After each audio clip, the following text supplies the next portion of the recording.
আসলে ভাই আজকে যে আমাদের ঢাকা চট্টগ্রাম মহাসড়কের ঝোপঝাড়গুলো পরিষ্কার করার মূল উদ্যোক্তা কে?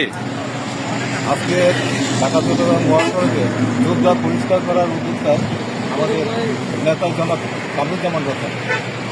উনি সমাজ কল্যাণ বিষয়ক সম্পাদক বাংলাদেশ জাতীয়তাবাদী দল। উনি আমাদের গজের সন্তান।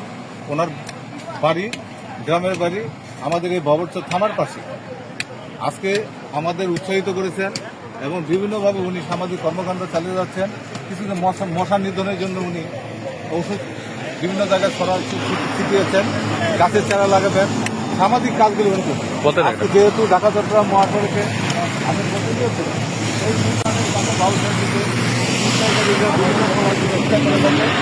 এই চিন্তায় লোক চলবে। থানা প্রশাসনের লোকজন আজকে উপস্থিত তদন্ত আমাদের সামনে আছেন জনাব শহীদুল ইসলাম সাহেব। ওনারাও নির্দেশনা দিয়েছেন এই ঝোপঝাড়গুলো পরিষ্কার করে দিলে আমাদের চিন্তাটা রোধ হবে। এজন্যই আজকে জনাব কামরুজ্জামান রতন সাহেব আজকে আমাদের সামাজিকভাবে প্রতিষ্ঠিত হয়ে তুলেছেন, লেবার নিয়েছেন, নিজের পকেটের টাকা উনি খরচ করে এবং নেতাকর্মীরা সহ আজকে উদ্যোগ নিয়েছেন এবং রাস্তাঘাট যাতে পরিষ্কারের নিঃসন্দ থাকে, যদি চুরি ডাকাতি না হয় এই উদ্যোগটা উনি নিয়েছেন।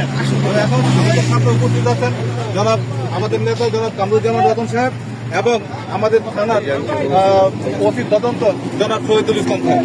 ওনাদের কাছ থেকে আমরা কিছু কথাবার্তা শুনি। এবার তো বললাম ওইটা কি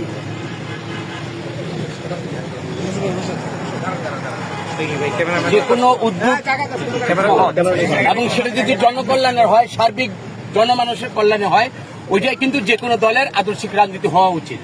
তা আমরা গতকাল আমাদের যে সম্মানিত তদন্ত আমাদের গজারিয়া থানার এই ভারপ্রাপ্ত উনি আমাদের থানার এখন দায়িত্ব, বর্তমান ওসি উনি ছুটিতে আছেন। তো সার্বিক ওনাদের সাথে একাকার জনগণ এবং আইন প্রয়োগকারী সংস্থা যদি একাকার হয়ে আন্তরিকভাবে কাজ করে, সেখানে সমাজের কোনো সমস্যায় ইনশাল্লাহ থাকবে না। সেই ক্ষেত্রে আমরা তো জানি আজকের এইখানে চিন্তাই হতো, এটা ওনাদের নির্দেশনা আমাদের জঙ্গলটাকে কেটে দিচ্ছি। শুধু এইটা নয়, আমরা কোনো অনিয়ম কোনো দখলের মধ্যে গজারিয়াবাসী কেউ যাবে না।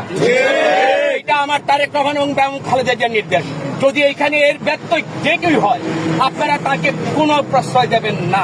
এটা আমাদের বিনীত অনুরোধ আপনাদের কাছে। বিশেষ করে আরেকটা ব্যাপার, কোন মাদকের সংমিশ্রণে আমার কোন প্রজন্ম, আমার কোন ছেলে সন্তানটা একটা গাফেল হয়ে তারা পরিবারের অশান্তির কারণ হয়ে যায়, সমাজের একটা দুরারোগ্য একটা ব্যাধিতে তারা পরিণত হয়।